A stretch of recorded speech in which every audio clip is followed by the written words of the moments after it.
Hola amigos, buenas noches, porque esto lo vais a ver esta noche. Quiero haceros unos comentarios. Muchos sabéis que estoy enfermo, muchos, la mayoría. Sabéis que estoy enfermo, que tengo una enfermedad crónica, que es progresiva, que es incurable y que es muy dolorosa. Bueno, yo sé que esto tengo que estar explicándolo yo de vez en cuando, por eso me trabo tanto. Tengo lapsus lingüe, es decir, que me equivoco aunque lo esté leyendo. Y pues muchos, de vez en cuando, como por ejemplo ayer, pues me hicisteis unas preguntas, una serie de preguntas. Por ejemplo, ¿por qué hago esto? ¿Por qué me muevo tanto de la silla? Yo estoy sentado en una silla de ruedas. Pues porque estar sentado en una silla de ruedas, aunque parezca que sea tremendamente cómodo, pues no es de cómodo, no tiene nada. Y te duele todo, te cansas y te molesta. De la única manera que puedes estar alargado o tieso, como si tú estuvieses de pie, es aquí, donde está mi Dati, donde está mi perro. Pues es acostarte. Yo me paso mucho tiempo en la cama. También me preguntáis esto, ¿por qué me toco tanto? Pues por efectos secundarios de las medicinas. Así de claro. Te producen picor, los ojos. No creáis que no me he lavado la cara, por supuesto que me he lavado, es lo primero que hago. También me preguntan, ¿por qué te equivocas? Aunque estés leyendo. Oye, pues efectos secundarios de las medicinas, sí, sí, hacen eso. Y hacen, también os voy a contar una cosa que no sabéis. Por ejemplo, no escribes bien. Tú coges un bolígrafo y tienes letra de médico.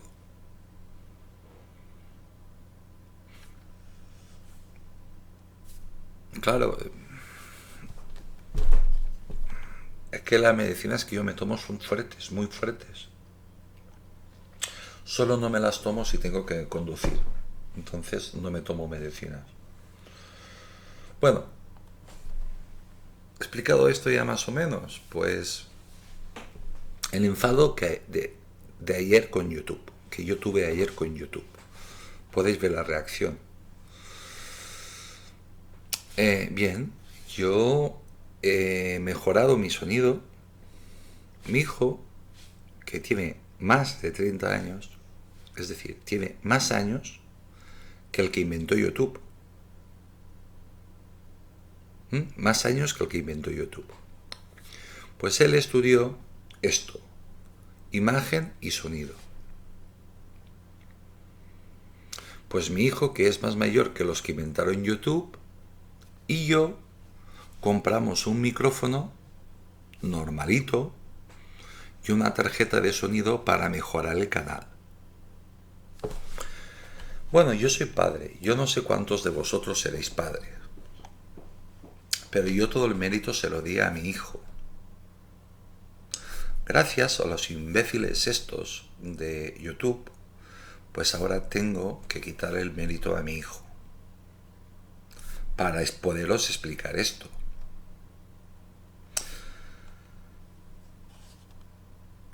Mi hijo hace mucho tiempo que me está diciendo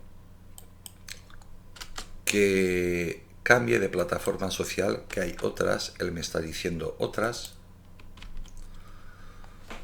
y soy yo el que dice que no. Pero si YouTube así, yo me voy a cambiar. Y yo soy capaz de montar una plataforma como esta. Yo no, no lo sé. No tengo ni idea. Pero conozco gente con dinero,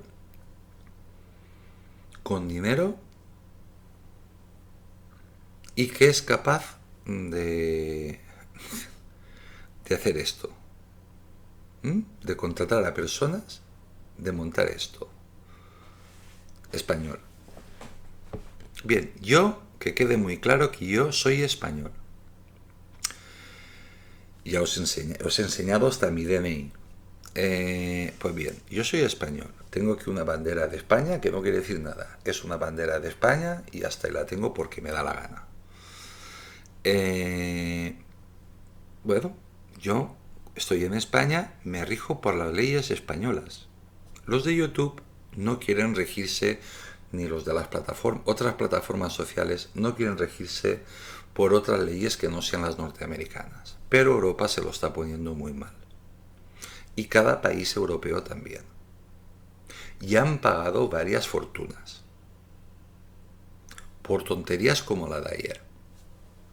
Bueno, yo le di todo el mérito como padre, porque padres es para toda la vida. Yo le di todo el mérito a mi hijo y dije que en la intervención de ayer que mi hijo me lo había regalado. Bien, ahora ya sabéis todo el mundo de que mi hijo no me lo ha regalado, de que fue 50-50. 50-50. Ahora, mi hijo sí que me lo instaló. ¿Eso también es pecado? Que una persona sana que entienda de estas cosas, me refiero a las personas de YouTube, ¿esto también es pecado? Que una persona que sepa instalar estas cosas porque ha estudiado estas cosas, ¿te las instale? También va a salir un letrerito que en este canal alguien le ha instalado un micrófono y una tarjeta de sonido. Es que sois imbéciles, de verdad, sois tontos. Sois tontos, de verdad. Qué suerte tenéis de que yo esté hecho polvo. Porque la denuncia ya la tendríais puesta. Mi sorpresa es cuando sale un letrero, no sé si a vosotros también, que dice que estoy percibiendo dinero o regalos. Eso ayer. Que este canal está percibiendo dinero y regalos, no lo recuerdo. Cosa que es mentira. ¿Qué más quisiera yo? Que un empresario o varios empresarios empezaran a darme dinero. ¿Qué más quisiera yo? Y ayudarme. ¿Qué más quisiera yo? Me adaptaría a mi casa, adaptaría a mi coche. Oye, sería independiente económicamente si yo con poco me conformo. Y a mí me sentó como una patada en todos los huevos. El letrero lo han cambiado hoy. Y además, mi reacción anoche no salía en YouTube. Tardó lo menos hasta las 2 de la madrugada en salir. Y no salía bien. Pero empezó a funcionar mal mi ordenador, mi móvil y mi televisión. Ahora ahí yo no puedo decir nada porque como aquí están cableando y siguen tocando cosas, pues ahí no puedo decir nada. Entré a ver qué significaba aquel letrero, porque yo soy curioso. Y entre otras maravillas hablaban veladamente de la pedastría, del abuso a niños y otras barbaridades, entre otras cosas. Es que esta gente no está bien. No está bien. Son malvados, son enfermos. Son enfermos. Y aparte son burros, son idiotas, son imbéciles.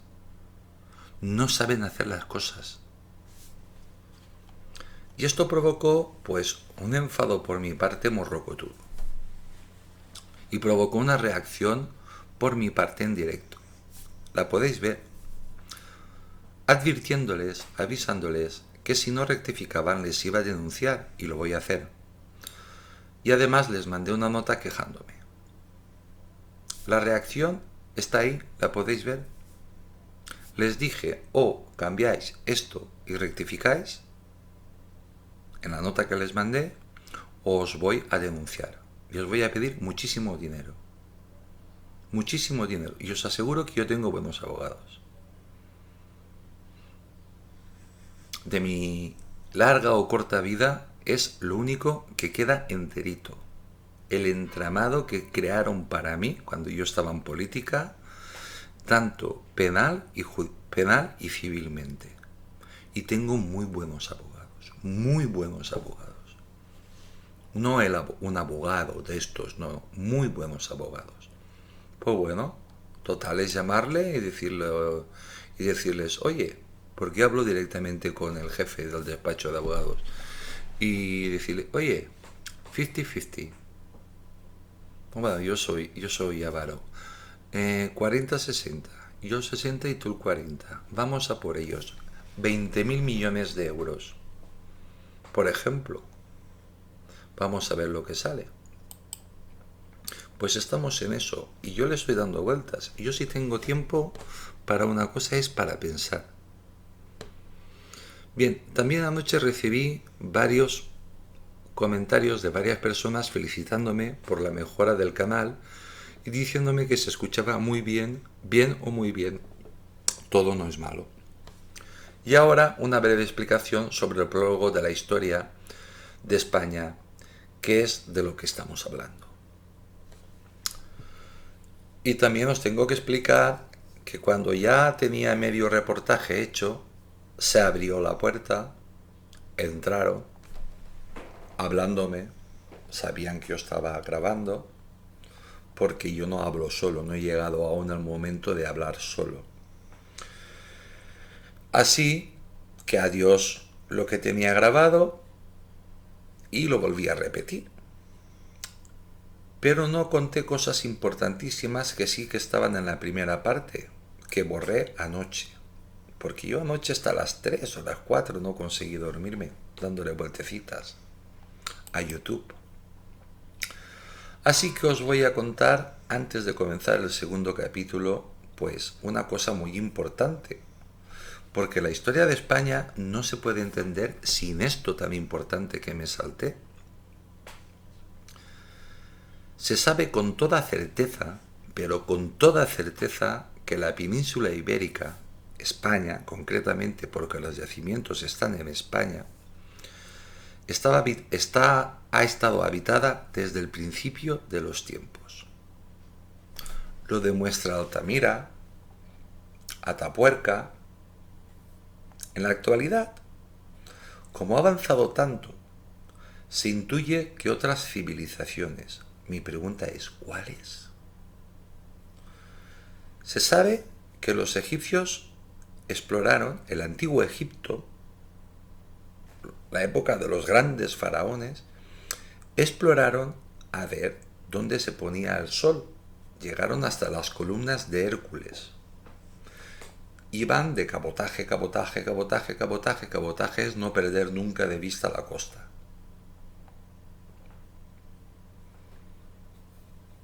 Se sabe que pusieron pie en España, vieron que era una tierra rica, vieron que era una tierra fértil y estas cosas. Esa fue la primera vez que vinieron los egipcios. Esto no sale en los libros de historia, no lo sé. Los griegos vinieron y exploraron. Y aquí ya los griegos ya cuentan que había una civilización muy avanzada que se llamaban los tartesos, que están en el sur de España, en Andalucía. Ahí los arqueólogos pues siguen trabajando. Y también que había otro pueblo que se llamaban los íberos. Y también al norte, al noroeste, estaban los celtas. Y entre medio, los celtibéricos no se llevaban mal, mal, son vecinos, pues tienes tus rencillas. Empezaron a llegar los fenicios, que comerciaban. Y llegó la segunda exploración, ya cuando estaba Ptolomeo, el que dejó el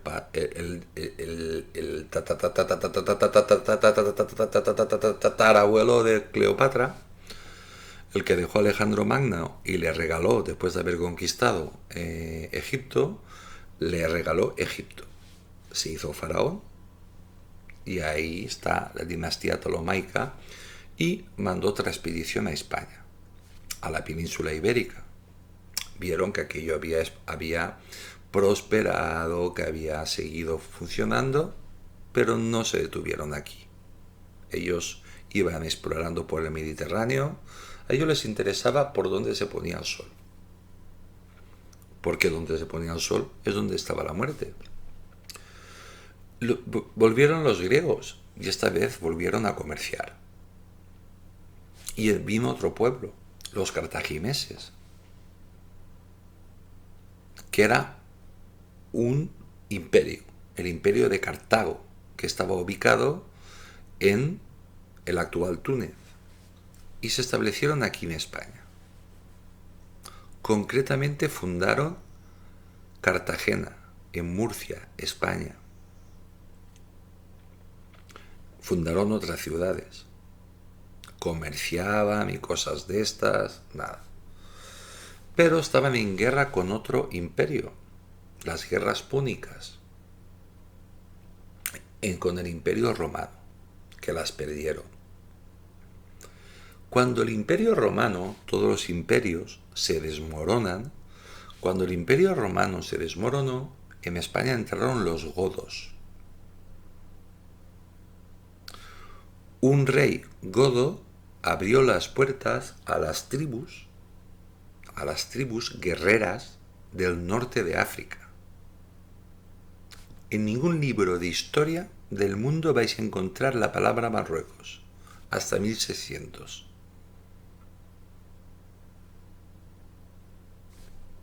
Allí había tribus guerreras que eran mercenarios principalmente. Les daba igual luchar al lado de los cristianos que al lado de los musulmanes, como hacen los mercenarios. Obedecen a quien les paga.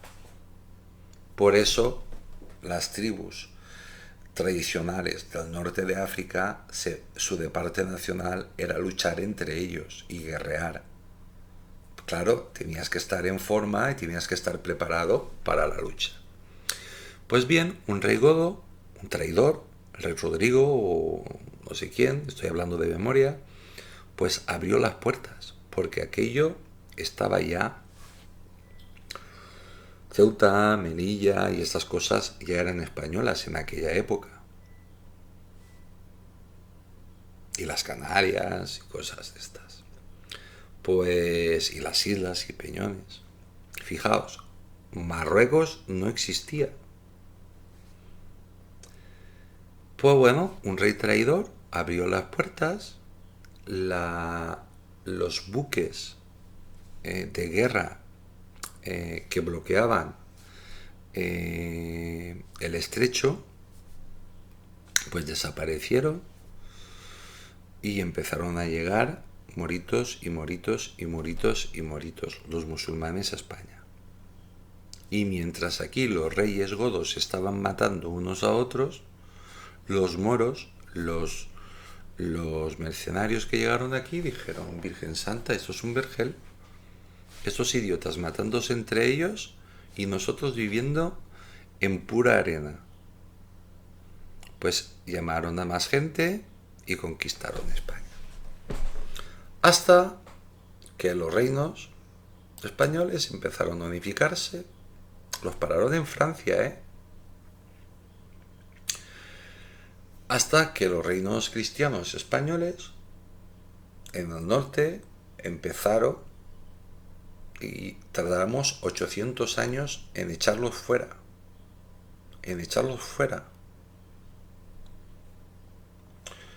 Esos son los pueblos que estuvieron en la península ibérica, unos de una manera, otros de otra. Igual me he dejado alguno. Pero mucho antes, aquí vivían otros pueblos, de los que apenas se sabe nada, y de lo que se desconoce todo.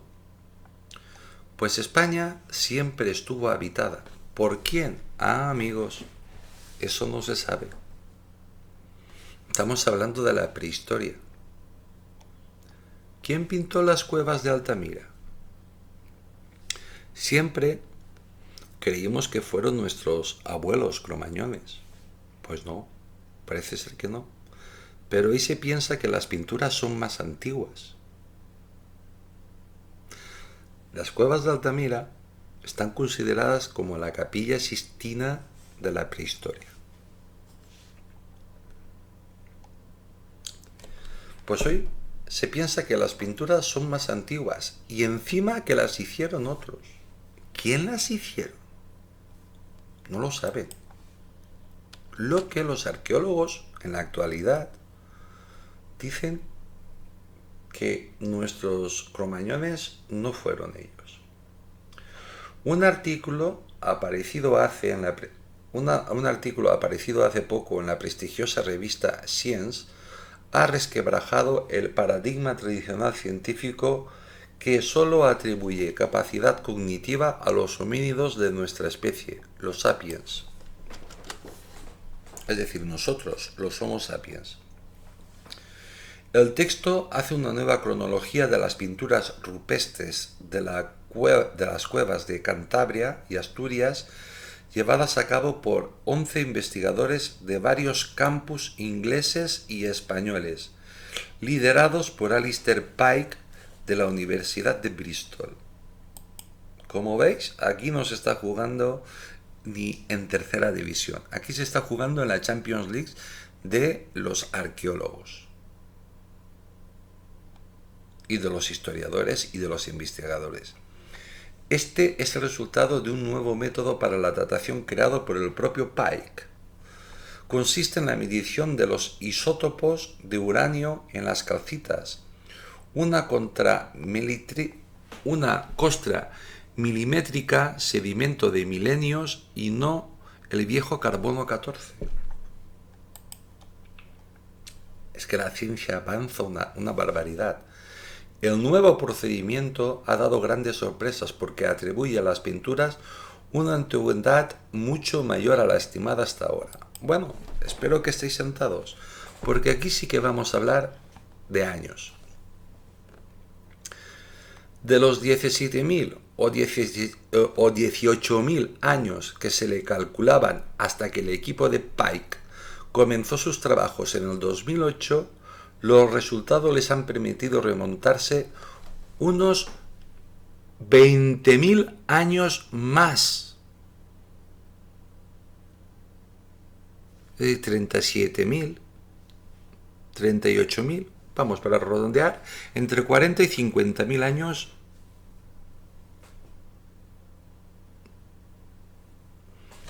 Tú lees la Biblia, yo soy cristiano practicante, y ahí no existía ni el ser humano, ni la tierra, ni Dios había fundado nada. O engaña la ciencia, o la Biblia no dice la verdad.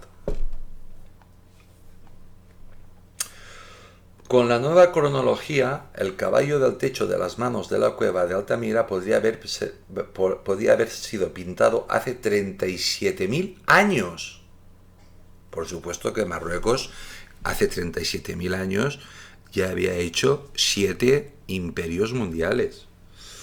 Y los trazos rojos, tan semejantes a la representación de las gaviotas de los pintores de nuestros días, del techo de los policromos, podría tener una antigüedad de 35.600 años.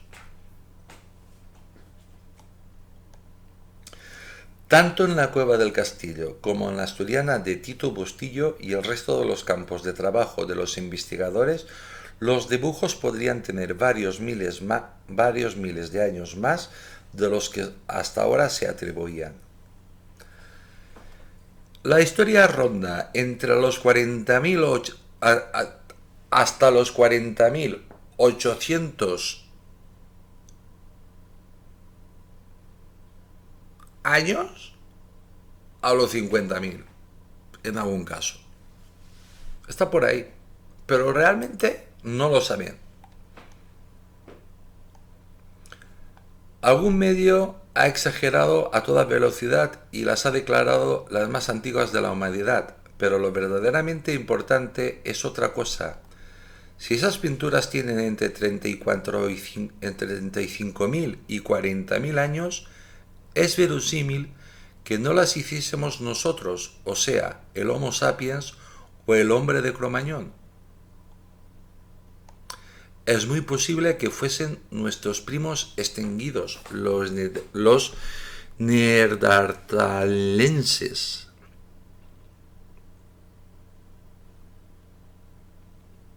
U otros, porque no lo saben. Son suposiciones, son teorías. Es decir, se daría a entender que en las primeras fases del desarrollo simbólico o geográfico de Europa también pudieron estar implicados los neandertales. Bien, hay que decir que en aquella época de la historia del planeta Tierra, lo que es en día Europa, de los Pirineos para arriba, se morían de frío. Y la poca población que había estaba aquí en España. Se refugiaban en España. Porque por arriba estaban los mamuts y los dientes y los, bueno, animales muy peligrosos. Porque en aquel tiempo los homínidos de nuestra especie, los sapiens, aún estaban en ciernes. Es decir, nosotros aún no habíamos salido del huevo. La capacidad del hombre de Neandertal. Tradicionalmente se pensó que las pinturas fueron realizadas por poblaciones como las nuestras, porque nosotros en la evolución humana nos reservamos el adjetivo de sapiens, vinculado a la idea que nosotros somos los únicos representantes de la especie humana que tenemos capacidades de carácter complejo o moderno, explica el profesor Marcos García de la Universidad de las Vascongadas y uno de los investigadores del equipo. Bien, hoy en día se sabe que los neandertales y el Homo sapiens se juntaron. Hay varias teorías de que si había un coito entre un Homo sapiens y un neandertal, no podían tener hijos. Se sabe que es mentira, que sí que tenían hijos. Se cree que los neandertales no sabían hablar, tenían lengua. Lo que pasa es que el Homo sapiens tenía el cerebro más grande y sabía más cosas. Pero los otros también sabían otras cosas. Así que aprendieron los dos. Así, yo hago un juego muy divertido, lo hago desde hace muchos años. Que yo voy paseando de por ahí, bueno, cuando paseaba por ahí por las grandes ciudades, y voy mirando y digo, mira, este neandertal, este Homo sapiens. Hay unos rasgos, buscarlo en internet, un dibujo, hay dibujos hoy en día hiperrealistas en 3 dimensiones, hechos por expertos y te van a poner la cara de un neandertal. Y tú vas a ir por la calle y vas a decir, este es de estos, este es de los otros. Pero al fin y al cabo todos somos los mismos. Bien, Atapuerca. Eso está en Burgos, España. Atapuerca es una localidad y un municipio situados en la provincia de Burgos, en la comunidad autónoma de Castilla y León, España, comarca de Alfoz de Burgos, partido judicial de Burgos, cabecera de ayuntamiento de su nombre. Es un parque hoy en día, un parque temático prehistórico. El sueño de cualquier arqueólogo del mundo es ir a Atapuerca. Pero ¿qué pasa? Que allí aquello no es grande. Es un yacimiento arqueológico. Y allí van, pues son muchos los llamados, pero pocos los elegidos. De entre la élite de los arqueólogos van los mejores. Y rotan, porque hay tantos que quieren ir que cada año van unos o van otros. Allí llegan a trabajar los mejores arqueólogos los más prestigiosos del mundo, que se dedican a la prehistórica, los más prestigiosos. Y también llegan los estudiantes más avanzados en arqueología del mundo, de todas las partes del mundo. Estos son los que van a sacar la tierra y esas cosas. Eso no lo hacen obreros. Allí se rastrea absolutamente todo. Te van a sacar un diente, el hueso más pequeñito. Bueno, Atapuerca es un yacimiento arqueológico de la prehistoria que se descubrió por casualidad y que se está estudiando a conciencia desde hace muchos años. En la actualidad hay zonas del yacimiento que se pueden visitar por un número reducido de turistas, pero queda muchísimo por excavar. Vamos a ver. Quien esté interesado en visitar Atapuerca tiene que pedir permiso. Se tiene que identificar. Los grupos creo que no llegan a más 15, 20 personas. No puedes tocar nada. No puedes tocar nada, nada. Y vas a ir por encima de una especie de pasarelas. No vas a pisar ni el suelo. Pues en Altamira, lo que han hecho en Altamira es una réplica exacta de la cueva. Y solo pueden entrar 25 personas en la cueva original de Altamira. Durante años estuvo cerrada, porque se estaba deteriorando. Y en el momento en que los detectores y las cosas que hay ahí que detecten algún cambio, la cueva original se cierra inmediatamente el tiempo que haga falta. Para eso se han gastado una fortuna reconstruyendo a la perfección. Dicen, yo no la he visto, pero los que la han visto dicen que no hay diferencia entre una y otra. Lo que sí que te impresiona es entrar al original. En la otra también te impresiona. Las excavaciones de Atapuerca son un ejemplo sobre la investigación y la arqueología. Son un ejemplo de cómo se deben de hacer las cosas bien hechas. Bien hechas. Ahí no mete la mano ningún político. Han intentado, pero no los dejan. No los dejan. Ahí quienes están son científicos.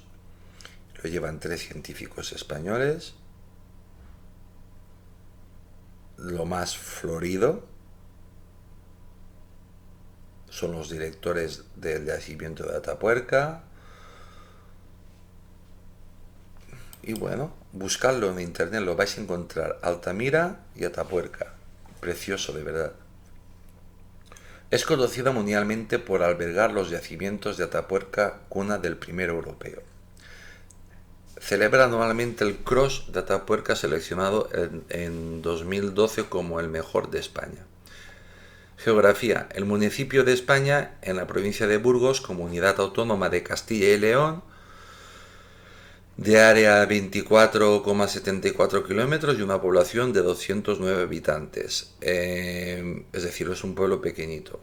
Historia. En 1054 tuvo lugar no lejos de la localidad la batalla de Atapuerca entre castellanos y navarros, donde murió García Sánchez III de Pamplona, el de Nájera, rey de Pamplona,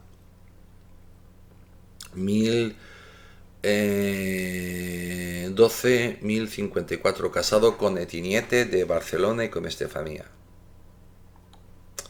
Vamos a la arqueología, que es lo que nos interesa. En este municipio y en las aldeas de Juarros se encuentra la zona arqueológica Sierra de Atapuerca, con excepcionales hallazgos arqueológicos y paleontológicos. Fue declarada bien de interés cultural en la categoría de zona arqueológica el 19 de diciembre de 1991. Los yacimientos de la Sierra de Atapuerca. Fijaos si me dejé cosas en el primer capítulo, porque se abrió la puerta y entraron hablando y cruzaron toda la habitación. ¡Ay, Dios mío! El yacimiento de la Sierra de Atapuerca se encuentra a unos 15 kilómetros al este de la ciudad de Burgos. Comenzaron a tener especial relevancia científica y social a partir del hallazgo de los restos de la cima de los huesos. Eso es de lo poco que creo que se puede visitar. En 1992. Es una cueva, se llama Sima. Hay que bajar.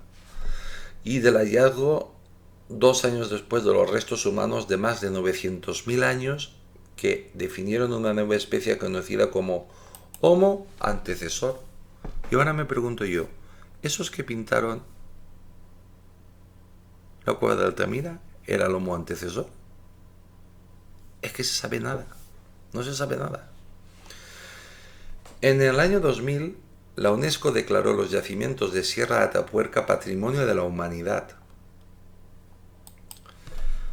Para promover y construir ese reconocimiento, el 26 de julio de 1999 se constituía la Fundación Atapuerca por iniciativa de las tres codirectores, María Bermúdez de Castro, Juan Luis Arzuaga, José María Bermúdez de Castro y Eduard Cornell, con el objetivo amplio de respaldar y difundir el proyecto de Atapuerca.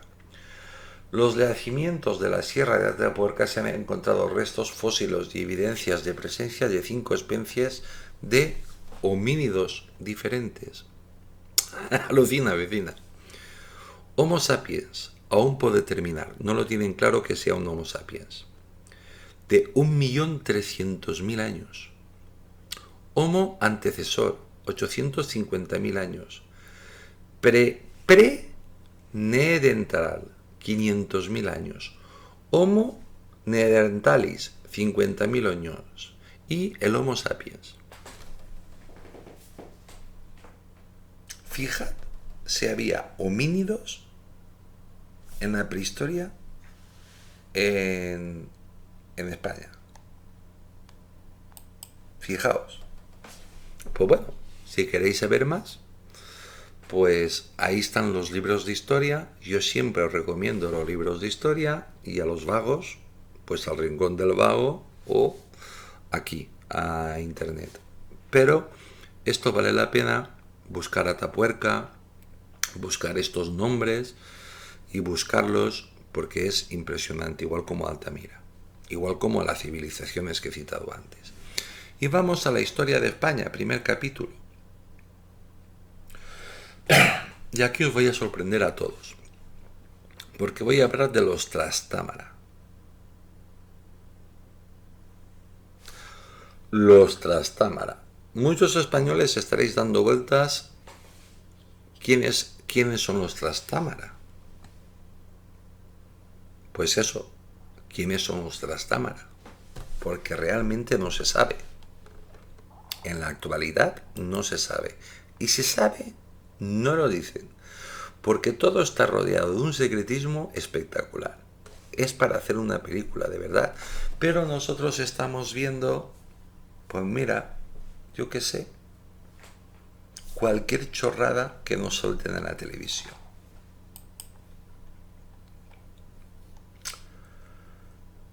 ¿Por qué no hacen una serie sobre los Trastámara, bien documentada por historiadores, por ejemplo, y por investigadores? Porque es todo un misterio. Voy allá. Los Trastámara. Hay una parte de la historia de España que apasiona y divide a los historiadores y a los investigadores por igual. Esta casa, según una gran parte de los estudiosos, afirman que gracias a su política de matrimonios lograron la unidad de España. De matrimonios, de guerras, de asesinatos, de acostarse hermanos con hermanos, padres con hijos, hijos con madres. Bien. Eso es un comentario, obviamente. Otro grupo de historiadores e investigadores afirman que esta casa unió a toda la península ibérica y a todos los reinos que en ella habían. La mayoría de los investigadores, de los historiadores, no se explican cómo le resultó tan fácil a Castilla someter a Aragón, a no ser porque todos eran familia, todos eran trastámaras.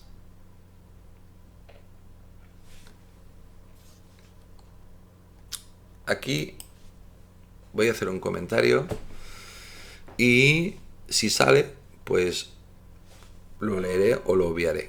Bien. Castilla era más grande, pero se estaban peleando entre ellos permanentemente. Es decir, guerras y guerras y guerras y guerras. Aragón se sabe que era más pequeño, pero se sabe que tenía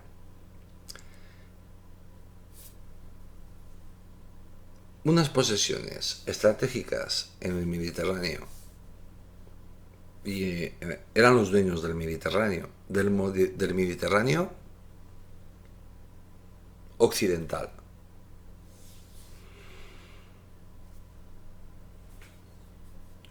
Eran grandes guerreros, grandes señores, tenían muy buenas armas, los guerreros estaban acostumbrados a luchar, no contra cristianos y cosas de estas, que también, contra los moros. Tenían mejor artillería, mejor armamento, lo que no tenían era dinero, porque las guerras, como yo siempre digo, son caras. Así que algo falla en esto. La explicación de que Portugal es... Bueno, repito el párrafo para no perder el hilo. La mayoría de los investigadores, de los historiadores, no se explican cómo le resultó tan fácil a Castilla someter a Aragón, a no ser porque todos eran familia, todos eran trastámaras.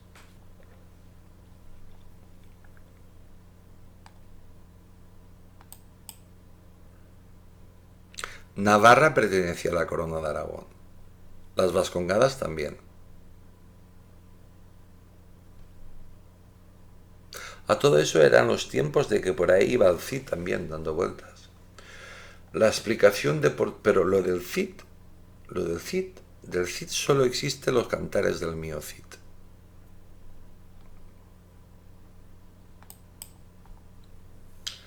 La explicación de Portugal es porque dejaron un cabo suelto.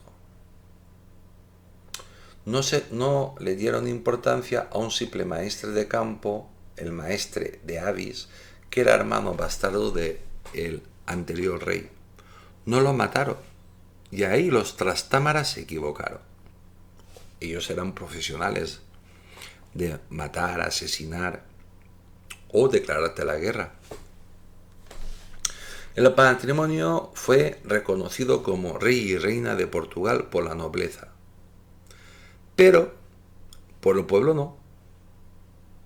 En algunos puntos del país no, en todo el país, que no era todo Portugal, todo como se conoce en la actualidad, era un trocito.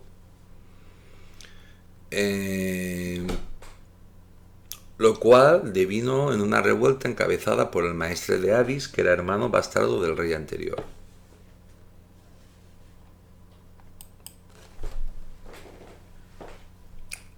Y nació la casa de Avis, la casa real de Avis. Que los trastámaras estaban tan ocupados guerreando entre ellos que no se ocuparon de liquidar al rey de Avis. De ir todos a por él, o 2 o 3 a por él, y matarlo y ya está. Aunque un maestro de campo, pues digamos que era un general o un coronel de la época. Es decir, sabía luchar, sabía estrategia y cosas de estas. Por eso digo yo que pues tú mandas, tú vais 2 o 3 ejércitos y os cargáis al Avis y se ha terminado. No habría existido Portugal, habría existido España y Portugal integrado en España. Como Fernando y su hija Juana murió la dinastía, con Fernando y su hija Juana murió la dinastía que Enrique de Trastámara había empezado el 14 de marzo de 1369 en una sangrienta trágica noche en Montiel. Vamos a fumar. Primero, no se sabe de dónde vienen los trastámaras. No se tiene claro esto que termino de leer, porque se desconoce todo de los trastámaras. o no estén suficientemente estudiados, o aquí hay gato encerrado. Fijaos si se conocen temas de Atapuerca y de esto y de aquello y de los Trastámara, porque sin los Trastámara al final vais a entender lo importantes que son. La casa de Trastámara fue una dinastía de origen castellano, o lo correcto sería decir una dinastía hispánica, que reinó en la corona de Castilla de 1369 a 1555. Bien, la corona de Aragón, el reino de Navarra, el reino de Nápoles, todo eso era de la corona de Aragón. Y resulta que le dan el premio gordo a Castilla. Pues yo creo que si juntamos la corona de Aragón, el reino de Navarra, el reino de Nápoles, Sicilia, Córcega, las Baleares y Valencia, a Castilla les dura 3 minutos y medio. Y por el otro lado, el Avis les dura 3 minutos y medio. Pero, como yo siempre digo, la historia la escriben los vencedores. Esto no es cierto. Los Trastámara no era Castilla, pues estaban todos los reinos de la península, incluido el portugués. Todos eran Trastámaras. Todos pertenecían a esa familia. Lo que yo no he encontrado es información profunda, clara y rotunda de los Trastámara. Cuándo nacieron, cuándo apareció el primer Trastámara, desde cuándo se tiene noción del primer Trastámara y cuándo empiezan a coger el poder. ¿O ya tenían el poder cuando nacieron? Por la gracia de Dios. Por la gracia de Dios. La olvidada historia de los Trastámara, los reyes fratricidas que vertebraron España. Lo dicho, guerreros. Carlos V tenía sangre Trastámara, normal. Su madre era Trastámara, Juana la Loca. Su abuela, Isabel la Católica, Trastámara. Y su abuelo, Fernando el Católico, Trastámara.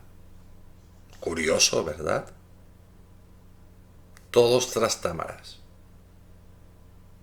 Pero a esas alturas era el último e intrascendente rastro que quedaba de una dinastía que había vertebrado la historia de Castilla, primero y luego la de Aragón.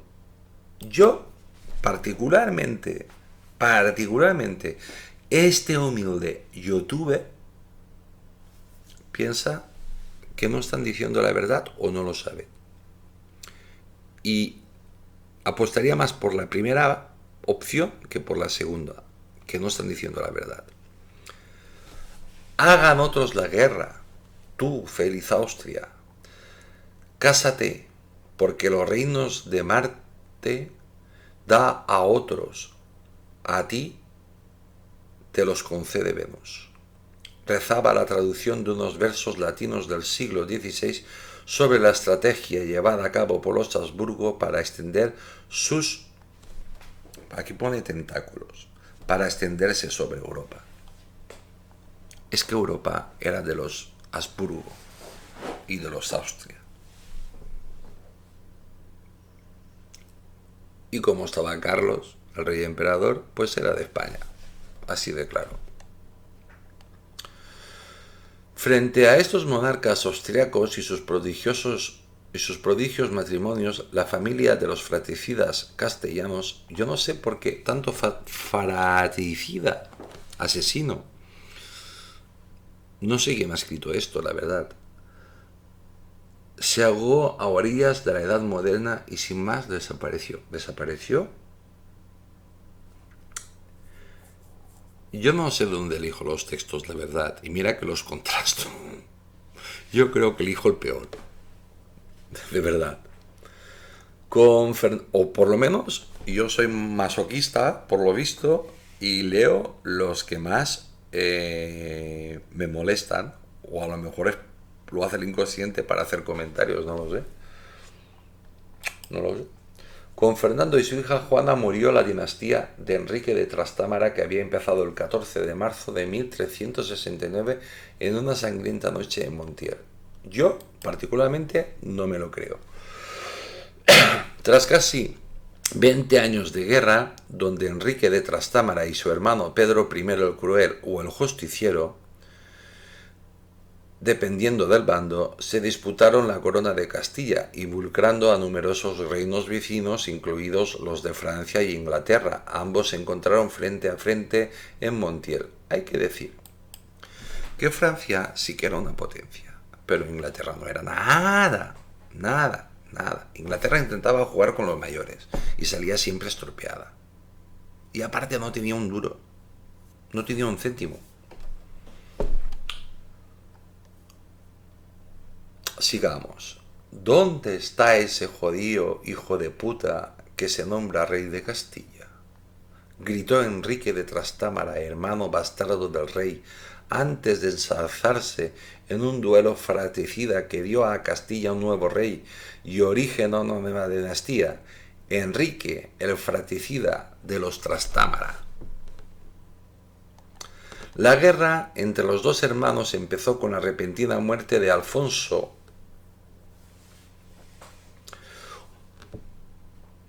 XI de Castilla en 1350 a causa de la peste, cuando solo contaba 40 años. Bueno, 40 años en aquella época eran muchos años. La corona de Castilla cayó por sorpresa en el imberbe Pedro I. Fijaos. Hasta entonces el joven príncipe había estado aislado en la corte junto a su madre, María de Portugal, que había sido desplazada por la hermosa amante del rey, Leonor de Guzmán, tataranieta de Alfonso IX de León, y por los 10 hijos frutos de esta relación extramatrimonial. Enrique de Trastámara fue uno de los hijos de Leonor y el primero en llegar a la vida adulta junto a su hermano gemelo Fadrique Alfonso de Castilla.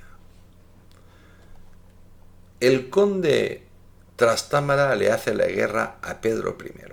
Mientras Pedro permanecía marginado, Enrique recibió los condados de Noreña y Trastámara y los señoríos sobre Lemos y Sarriá, en Galicia, y las villas de Cabrera y Ribera, junto al resto de concesiones de las que se beneficiaron los hijos de Leonor.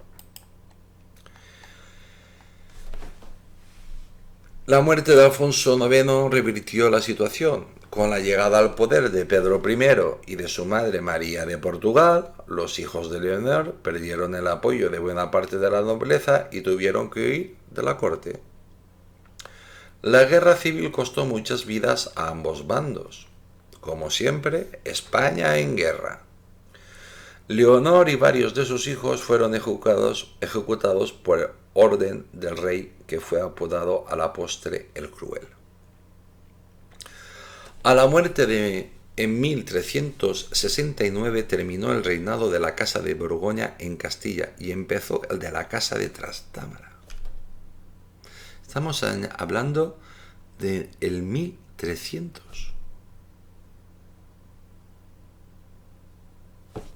Sabemos tanto de Altamira y sabemos tan poco de los Trastámara. En el libro Historia de España de la Edad Medieval, profesor Julio Valdeón Baruque plantea que la victoria del bastardo fue de la mano de la consolidación de los cimientos del poder real, así como de lo que se ha denominado la revolución aristocrática.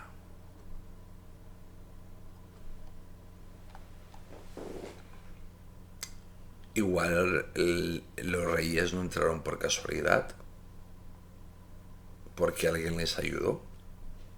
Me refiero al Avis este. Enrique II se presentó ante sus súbditos como continuador de las obras de su padre Alfonso XI, lo que significaba que pretendía defender el fortalecimiento del poder regio. Esto no se traducía necesariamente en acotar el poder de las cortes que fueron convocadas con toda normalidad y mucha frecuencia durante su reinado. A la muerte de Enrique le sucedió en el trono castellano su hijo Juan I de Castilla, que también tuvo que luchar para defender sus derechos al trono frente a los descendientes de Pedro el Cruel. Juan fue un continuista del periodo anterior y de su reinado supuso un periodo de maduración institucional por la corona de Castilla y de expansión militar. No obstante, la hegemonía castellana en la península ibérica y la presencia de personajes afines a la dinastía anterior a los reinos y vecinos complicaron la posición de Juan en el encaje internacional. Como prueba de ello, en julio de 1380 se firmó en Estremoz un acuerdo secreto que preveía una acción anglo-portuguesa sobre Castilla para sustituir al Trastámara por Juan de Lancaster, casado con la hija de Pedro el Cruel. Los ingleses los ingleses en aquella época y siempre han sido carroñeros. Vamos a por la carroña. Vamos a ver si nos podemos hacer con esto o con aquello. Se juntaron con el Avis de Portugal. De ahí viene esa relación de amistad entre Portugal y Inglaterra. La operación fue un fracaso y de la enemistad con Portugal se pasó de golpe a la amistad a través de la boda de Juan y la hija del rey luso. Toma, adiós ingleses, y ha cambiado todo. Y hay un Trastámara en la corte de Portugal que va a criar muchos hijos, seguro. Con la intención de evitar un nuevo desembarco inglés en Portugal, Juan de Castilla reclamó a la muerte del rey de Portugal los derechos dinásticos de su esposa para establecer un protectorado sobre el reino portugués a partir de 1383. El 3 de septiembre de 1384, Juan I de Castilla dejó guarniciones en las plazas de sus partidarios, regresó a Castilla y pidió ayuda al rey de Francia. Como veis, Europa funciona de una manera diferente y más en aquella época. Hoy estaban guerreando, mañana eran aliados. El monarca castellana entró de nuevo en Portugal por ruta de Ciudad Rodriga y Celorico. Pero las derrotas que sufrió su ejército en Trancoso y Aljubarrota en mayo y agosto de 1385 supusieron el fin de sus opciones a imponerse como rey de Portugal. Hombre, si en vez de entrar con ejércitos por sitios intentas dialogar, pero entonces la diplomacia era la espada y ya está. En Albujarrota el desastre castellano fue absoluto. El rey huyó a Santarém y desde allí bajó al Tajo hasta encontrarse con su flota cerca de Lisboa.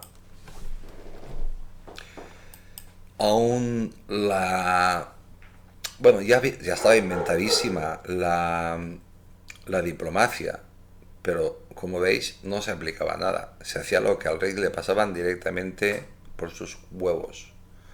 A partir de entonces, los Avis iniciarían en el país vecino uno de los periodos de mayor esplendor de Portugal, de bastardo a bastardo. Les daba igual. Habían echado a los castellanos. Cuando vas a Portugal desde España, ves unas fortalezas increíbles. Y aparte restauradas y muy bien conservadas.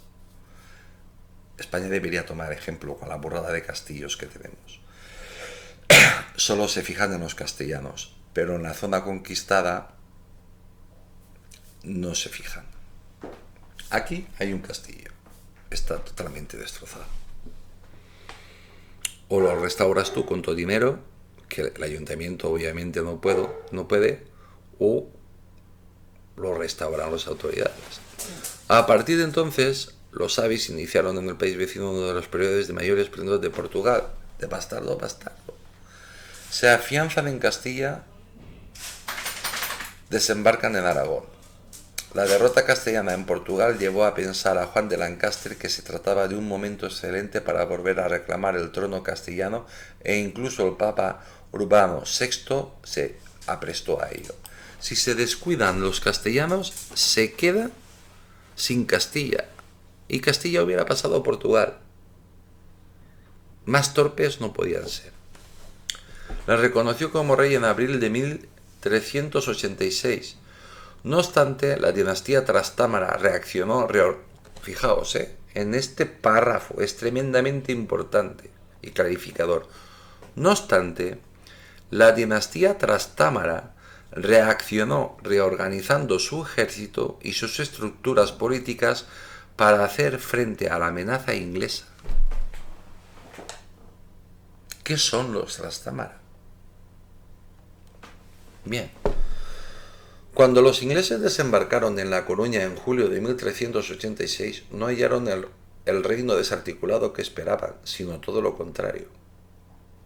Avanzaron a través de Galicia, tierra afina a Pedro el Cruel, siendo coronado rey en Santiago de Compostela y plantada su corte en Orense. Hasta aquí llegaron sus pretensiones. Castilla se defendió a las incursiones inglesas, y la superioridad de su flota forzó a Juan Lancaster a renunciar a la corona a cambio de una compensación económica, no a cambio de que le salvaran el cuello, de que no le cortaran el cuello, porque lo estaban esperando, y fue recibido como se mereció, el Lancaster.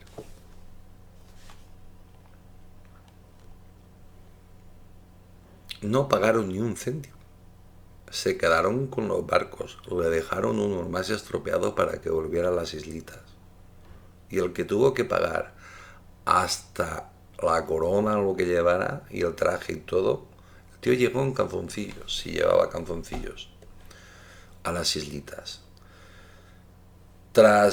Fin del comentario y sigo. Tras años de cierta estabilidad, Juan I de Castilla falleció el 9 de octubre de 1390 junto a la puerta de Burgos, dejando el poder a un consejo de regencia hasta que su hijo Enrique III alcanzara la mayoría de edad. La más restañable para los Trastámara era materia internacional de los siguientes años a la muerte de Juan I. Fue el desembarco de la dinastía fratricida en la corona de Aragón.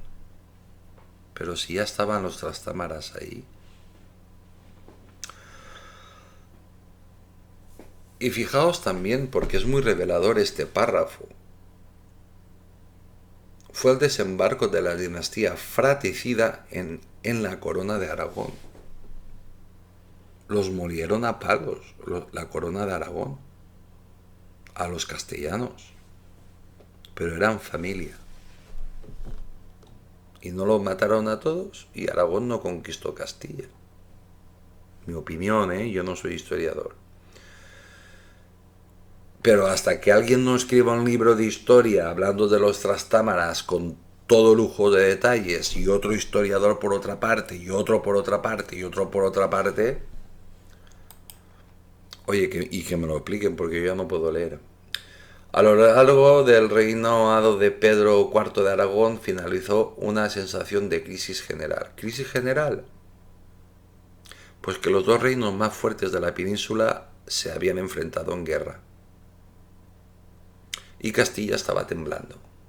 Porque acordaos que la historia la escriben los vencedores. Y al final quien venció fue Castilla. Pero todos eran trastámaras, que no se os olvide. Le sucedió su hijo primero, el cazador, cuyo reinado se caracterizó por el desorden administrativo y financiero en Aragón, y a este le siguió su hermano Martín el Humano, hasta entonces gobernador de Sicilia. Cuidado con este. Que a este sí que lo conocemos bien. Este era culto, educado, y Juan I el Cazador no sé exactamente, pero habitualmente los herederos, los príncipes de la corona de Aragón, eran tremendamente bien educados.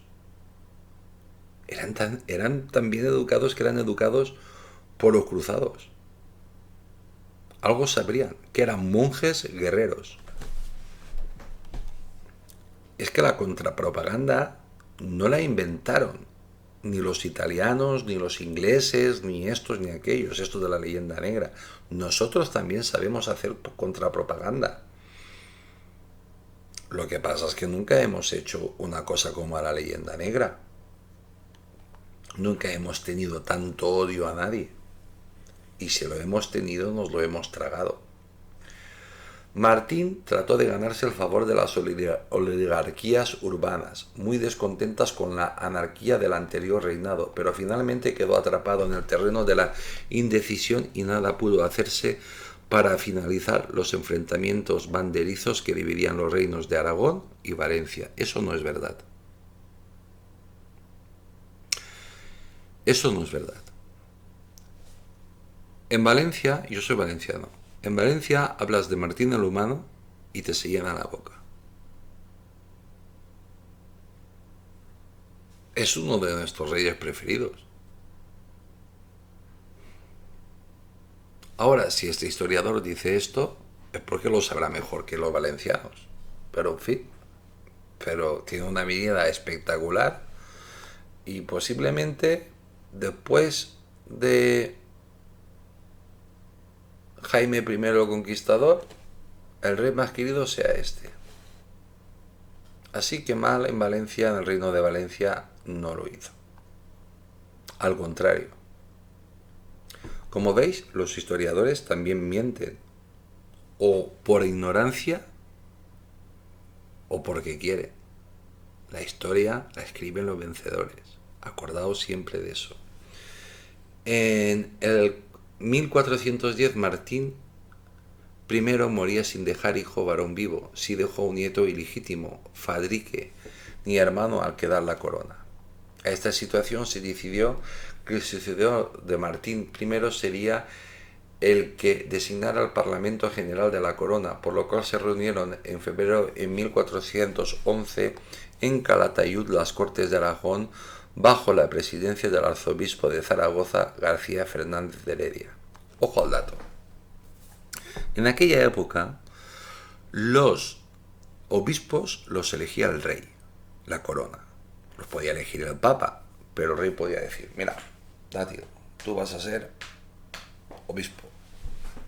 Y igual elegían a un niño de 15 años o 10 años obispo. La disputa, sin embargo, evolucionó en enfrentamientos abiertos entre los dos principales candidatos a suceder a Martín, Jaime II de Urgel y Fernando de Trastámara. Están en todas partes. El de Antequera, infante de Castilla. Fernando de Antequera era hijo segundo de Juan I de Castilla y de Leonor de Aragón, hermana del rey aragonés Martín el Humano, lo que le convertía en sólido candidato al trono. No en vano fue la capacidad económica, su red de señoríos era enorme, su sólido prestigio militar y el ejército castellano a su disposición la que le entregó la corona en 1412. Es que los Trastámaras estaban en todas partes. A través de una serie de acuerdos con Jaime II de Urgel, lo que vino a certificarse en el compromiso de Caspe, Fernando prendió la dinastía Trastámara en Aragón. Pero si ya estaba. La perpetuaron dos de sus hijos, Alfonso V el Magnánimo, otro rey muy querido, y Juan II, padre de Fernando el Católico. El Magnánimo también es un rey muy querido en Valencia. De la corona de Aragón estoy hablando. El caos de Juan II y Enrique el Impotente. Mientras tanto, en Castilla, Enrique III pacificó la aristocracia y restauró el poder real apoyándose en la pequeña nobleza. Sin embargo, los sucesivos reinados de Juan II y Enrique IV interrumpieron la serie histórica de reyes que habían reforzado el poder regio. Las revueltas dirigidas por nobles convirtieron sus reinados en un nido de inestabilidades. A la muerte de Enrique el Impotente se sospecha que, envenenado por orden de su hermana, aconteció una guerra de sucesión entre los partidarios de su hija Juana, la Beltraneja, y la hermanastra del rey Isabel. ¿Sabéis quién era la hermana de Enrique el Impotente? Que se sospecha que fue envenenado por orden de su hermana, Isabel la Católica. Trastámara. El joven y su esposo Fernando, heredero de la corona de Aragón, se impusieron en la guerra. Y aquí tenemos a los famosísimos Isabel y Fernando. Fernando y Isabel, monta tanto monta Isabel como Fernando, los reyes católicos.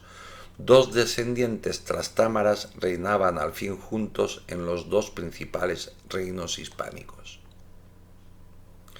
La unión de reinos fue el gran logro de esta generación de los Trastámara, pero la dinastía no vivió para haber completado el proceso. ¿No o sí?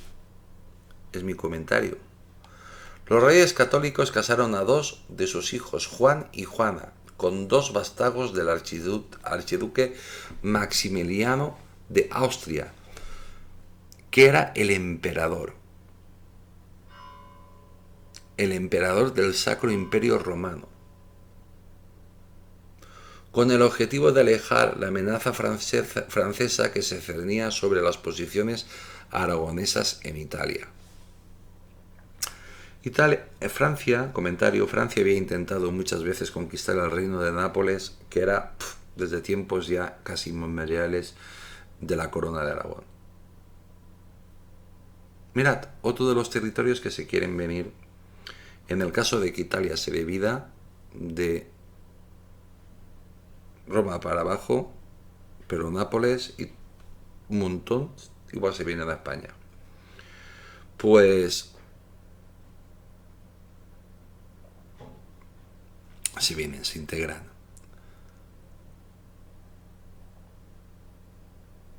Voy a leer el párrafito para no perder el hilo. Los reyes católicos se casaron a dos de sus hijos, Juan y Juana, con los vástagos del archiduque Maximiliano de Austria, con el objetivo de alejar la amenaza francesa que se cernía sobre las posesiones aragonesas en Italia. No. Los casaron para que los Trastámara se esparcieran por Europa. Aparte de eso, la alianza entre los Austrias, la dinastía Habsburgo y los Trastámara también implicaba a la familia real portuguesa, los Avis, y de forma puntual a los Tudor, a través del matrimonio de Catalina de Aragón con Enrique VIII de Inglaterra. Como veis, están en todas partes los Trastámara. Están en Francia. Están en todo lo que era de la corona de Habsburgo. Están en todas partes. Los Trastámara, en todas partes. Bien. No en vano la prematura muerte del infante Juan de Trastámara, el único hijo varón de los reyes católicos en llegar adulto, terminó precipitando el desplazamiento de la casa reinante de España por los Habsburgo.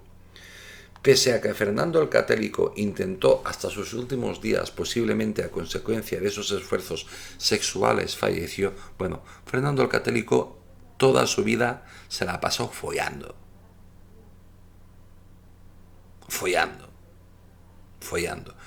E Isabel la Católica toda la vida se la pasó muriéndose de celos. Y mira que eran guapos y se querían. Pero oye, Tiran más dos tetas que dos carretas, eso está en el refranero español. Tener otro hijo varón con su segunda esposa, Germana de Foix, nunca lo consiguió. Bueno, pues vale. Por el contrario, el rey dejó todas sus posesiones a su hija Juana, reina de Castilla, que de loca no tenía nada. Juana, la loca, de loca solo tiene el nombre. ¿Qué ha pasado a la historia? Loca no estaba. Lo que estaba era enamoradísima, y voy a ser vasto como lo soy yo. Por lo visto, Felipe el Hermoso tenía un rabo impresionante y lo sabía utilizar. Y la niña esta pues estaba loca, loquísimamente enamorada de Felipe el Hermoso, que era un maltratador. Que no se sabe a ciencia cierta si murió de muerte natural o murió porque le ayudaron a morirse, lo envenenaron. No se sabe. Eso, la historia ahí ni entra ni sale. Pero muchos desconfiados como yo pensamos que lo envenenaron. Porque Fernando el Católico, el padre, y la reina Isabel la Católica, los amos reales de Europa, sabían que su hija recibía cada paliza impresionante por parte de Felipe el Hermoso.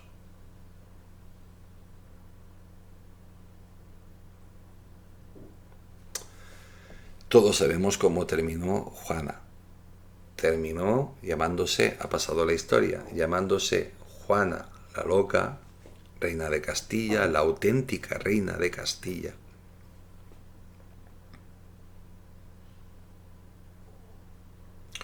La encerraron en un castillo y ahí murió. Pero su hijo, su nieto, Carlos I de España y V de Alemania, rey y emperador, iba a pedirle consejo a su abuela. Y después su hijo,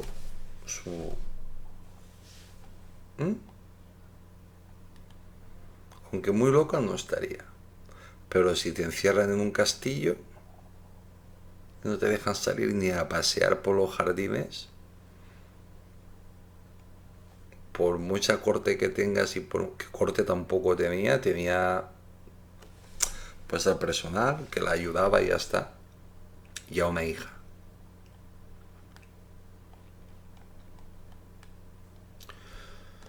Que al encontrarse inhabilitada para reinar cedió la corona de Aragón, incluidos sus reinos italianos y una gran parte de Navarra, a Carlos de Gante, futuro Carlos V de Alemania. Castilla también pasó a sus manos. Bien. Voy a ponerme las gafas que saben leer porque esto es tan pequeñito. Porque aquí hay una especie de árbol genealógico. Hay muchos. Yo he cogido el más simple. Trastámaras. Todos son trastámaras, ¿eh? Alfonso IX de Castilla, 1312. Pedro I, no voy a decir las fechas porque no las veo. Enrique III. Juan Lancaster, Catalina. Bueno, Juan Lancaster. Bueno, vamos a ver, empiezo de nuevo. Lo voy a leer bien el árbol genealógico. Alfonso IX de Castilla, noveno de Castilla. Trastámara. Tiene a Pedro I y a Enrique II. Y a Enrique II, dos hijos. Pedro I tiene una hija, Constanza, que se casa con Juan Lancaster. Y Juan Lancaster tiene a Catalina, que se casa con Enrique III, que tienen un hijo, Juan II, que se casa con Enrique IV. Juan II tiene dos descendientes, Enrique IV y Isabel II. Y ahora vamos por la otra rama. Alfonso, eso sería la corona de Castilla, ¿vale? Lo que os he leído es la corona de Castilla. Ahora vamos a la corona de Aragón. Es más grande. Todo sale de Alfonso IX de Castilla. Enrique VI, Trastámara, que tiene a un hijo, Juan I, y se casa con Leonor de Aragón, que tiene un hijo, Enrique III. Esta es la línea directa de los Trastámara. Enrique III y Fernando I. Enrique III es el que se ha casado con Catalina. Fernando I tiene Alfonso V y Juan II. Juan II se casa con Juana, con Blanca I de Navarra. Y tiene un hijo, Fernando II. Y Blanca I de Navarra tienen a Carlos IV, Blanca II y Leonor I.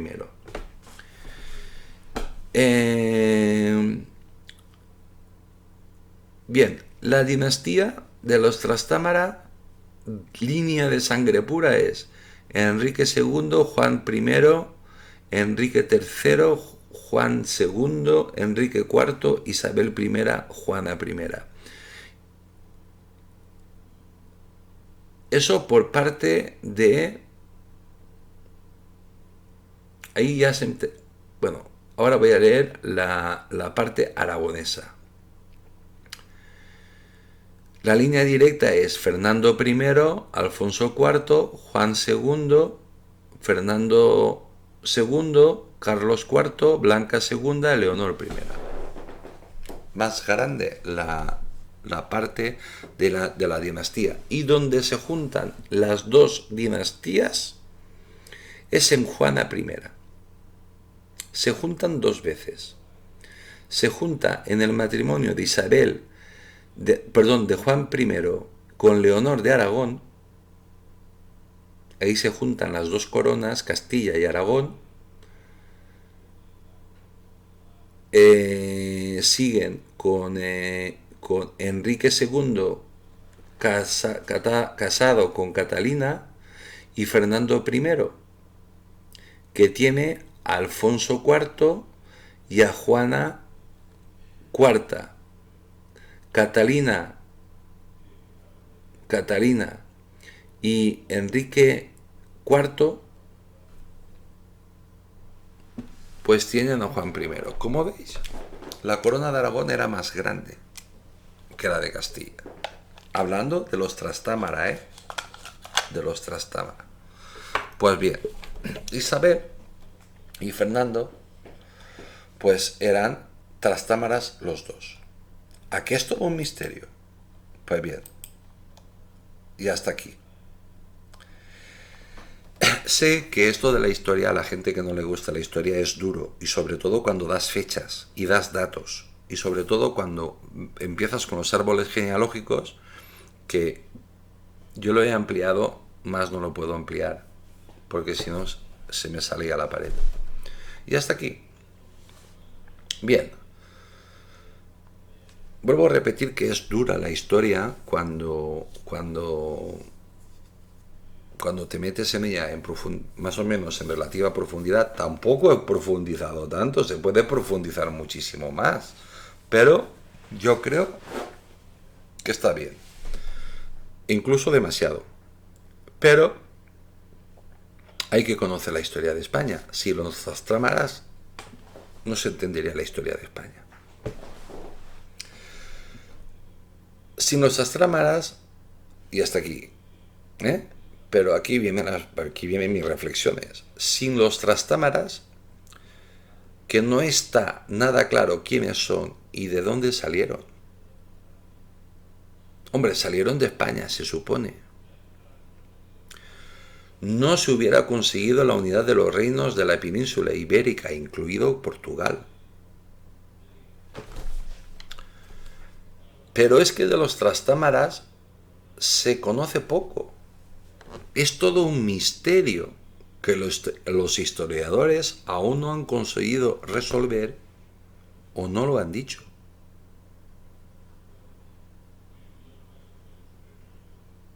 En la actualidad, cada, cada día tiene más adeptos la teoría de que fueron un poder en la sombra. En la sombra. Pero un poder tremendamente fuerte.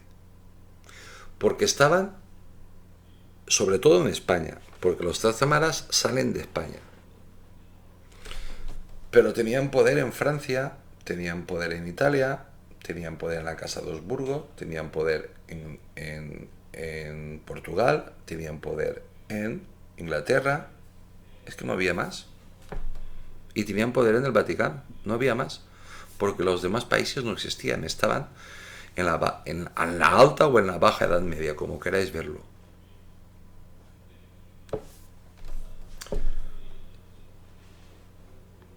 Y para conseguir el poder, para conseguir sus objetivos, no dudaban en matar, en asesinar, declarar la guerra, incluso hacer uso de la endogamia. Era normal que los trastámara se acostaran hermanos con hermanos, padres con hijos, madres, padres con hijas, madres con hijos. Se casaban hermanos con hermanos.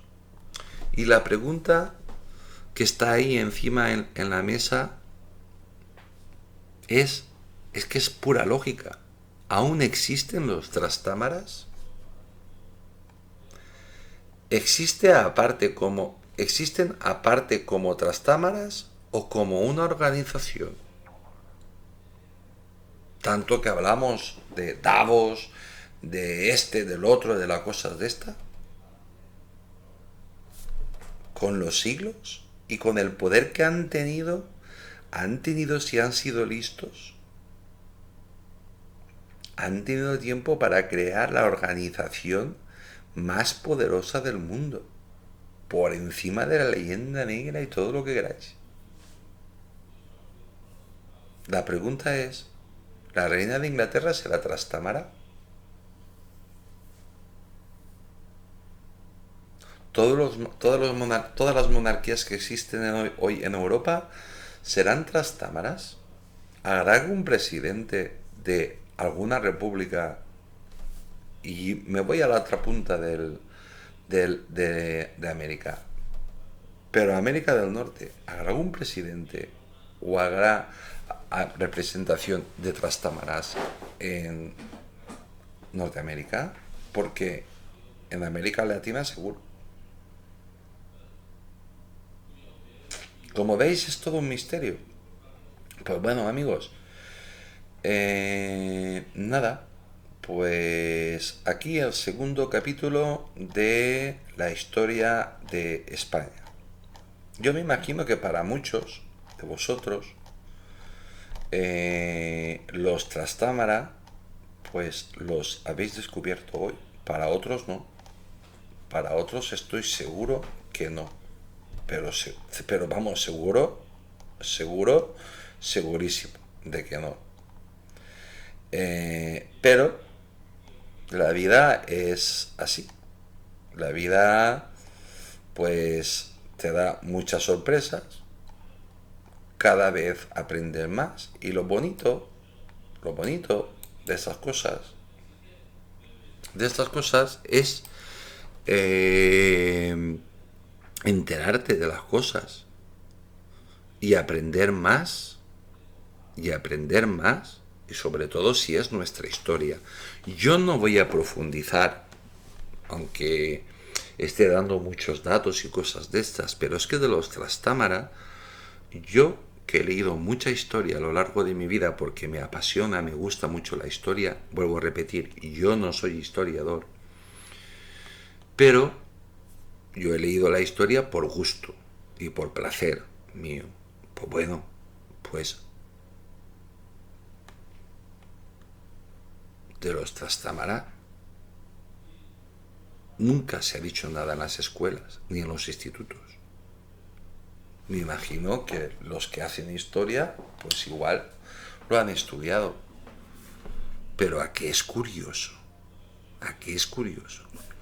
Pues todos los trastámaras están en todas partes de todos los reinos de España. de todos los reinos de España. Y yo no me creo que se hayan extinguido. Yo no me lo creo. ¿Dónde están? No lo sé. No lo sé, la verdad, no lo sé. Si lo supiera lo diría. No lo sé. No lo sé. Pero, en fin, amigos, para mí un placer muy grande. Y hasta aquí. Ya no lo alargo más. 1 hora y media, ya está bien. Y nada, mañana más. Me imagino que el tercer capítulo sobre la historia de España. Están pasando muchas cosas en el mundo, como de costumbre, pero, pero,